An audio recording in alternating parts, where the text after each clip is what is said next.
دنیا میں کامیاب ہونے کے لیے آپ کو اکیلے ہی سفر کرنا پڑے گا۔ لوگ تب ساتھ دیتے ہیں جب آپ کامیاب ہو جائیں گے۔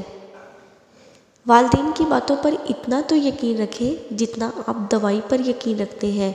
تھوڑی کڑوی ضرور ہوتی ہیں مگر فائدہ مند ضرور ثابت ہوں گی۔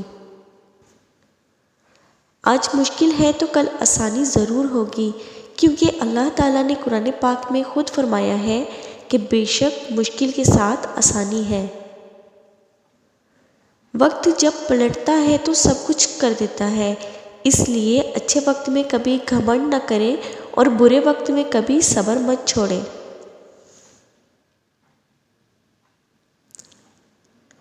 آزمائش ان کے لیے ہوتی ہے جسے اللہ چاہتا ہے، اور صبر وہ کرتے ہیں جنہیں اللہ سے محبت ہوتی ہے۔ زیادہ سوچو گے تو پریشان ہی رہو گے، اس لیے اپنے معاملات اللہ پر چھوڑ دو۔